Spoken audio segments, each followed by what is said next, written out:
नाज़रीन कराम, सर्दियाँ शुरू हो चुकी हैं और सर्दियों में बलगम का मसला जो है वो बहुत ज़्यादा रहता है।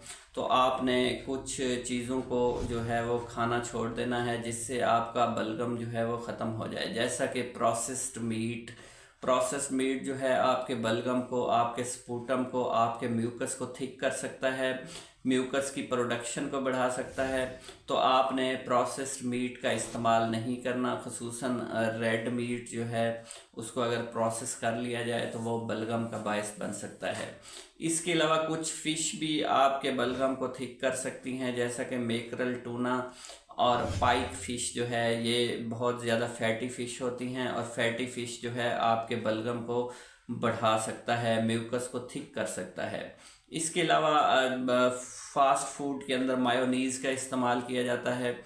तो मायोनीज़ फ्री फूड्स आप खाएं। मायोनीज़ जिस फूड में भी शामिल होगी तो वहाँ पर ये ख़राबी पैदा करेगी, आपके फेफड़ों में बलगम पैदा हो जाएगा और थिक म्यूकस हो जाएगा, जिसकी वजह से आपको सांस लेने में दुश्वारी हो सकती है।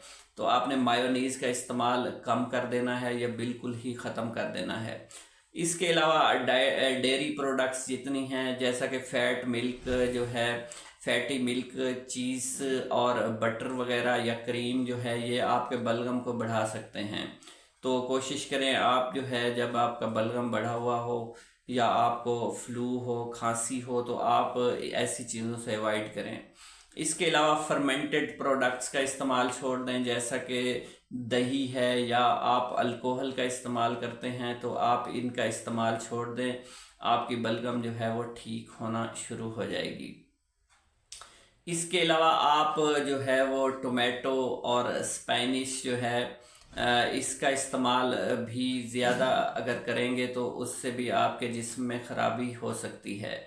तो यूज़फुल फ्रूट्स कौन कौन से हो सकते हैं जो कि बलगम का ख़ात्मा कर सकते हैं, इसका कुछ तज़किरा कर लेते हैं। नाज़रीन कराम, अगर आप चिकन सूप का इस्तेमाल करेंगे तो ये आपकी सेहत के लिए बहुत अच्छा है और साथ में आपके फेफड़ों में जितनी भी बलगम जमी हुई है, आपके थ्रोट में जितनी बलगम जमी हुई है उसको ये थिन कर देगा और वहाँ से निकाल देगा और आपके गले को साफ़ कर देगा। इसके अलावा हॉट वाटर का इस्तेमाल आप कर सकते हैं। गर्म पानी से आप गरारे करते रहें तो ये भी बहुत अच्छा है। या आप अगर टेस्ट लेना चाहते हैं तो ग्रीन टी का इस्तेमाल कर सकते हैं, उसमें थोड़ा सा शहद मिला लें और हल्का सा लीमू उसमें छिड़क दें तो आप जो है देखेंगे कि आपकी बलगम आहिस्ता आहिस्ता ख़त्म होना शुरू हो गई है।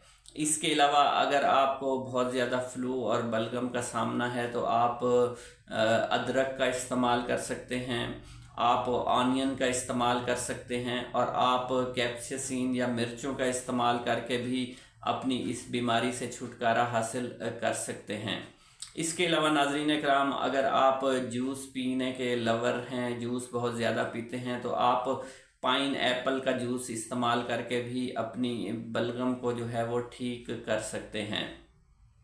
नाज़रीन कराम, बस आपने जो है कुछ चीज़ों की एहतियात करनी है। ज़्यादा तली हुई चीज़ों का इस्तेमाल नहीं करना। तली हुई चीज़ें जो हैं या प्रोसेस्ड जितने भी फूड्स हैं वो आप में ख़राबी पैदा कर सकते हैं। आपने अगर तली हुई चीज़ें खानी ही हैं तो आप जो है ओलिव ऑयल का इस्तेमाल कर सकते हैं, अनसेचुरेटेड फैटी एसिड्स का इस्तेमाल कर सकते हैं। तो ये आपकी सेहत के लिए बहुत अच्छा है। और कोशिश करें कि जब आपको बलगम वगैरह हो तो आप जो है वो ड्राई फ्रूट्स जैसा कि मूंगफली वगैरह उससे अवॉइड करें, क्योंकि उसमें बहुत ज़्यादा ऑयल मौजूद रहता है जो कि प्रॉब्लम पैदा कर सकता है। इसके अलावा आप सिट्रस फ्रूट्स का इस्तेमाल जो है वो थोड़ा मिनिमाइज़ कर दें या लिमिट कर दें तो आप देखेंगे कि आपकी बलगम जो है वो खुद ब खुद ही ठीक होना शुरू हो जाएगी। इसके अलावा अगर आप पालक को पसंद करते हैं तो कोशिश करें, जब आप थिक म्यूकस का शिकार हो चुके हैं तो आप जो है वो पालक का इस्तेमाल या हरे पत्ते वाली जितनी भी सब्जियां हैं उनका इस्तेमाल कम से कम कर दें। उम्मीद करता हूँ ये इन्फॉर्मेशन आपको अच्छी लगी होगी। मेरे चैनल पर आने का बहुत बहुत शुक्रिया नाजरीन। अगर चैनल पर नए हैं, चैनल को सब्सक्राइब करें, वीडियो को ज़्यादा से ज़्यादा लाइक और शेयर कर दें। अल्लाह हाफिज़।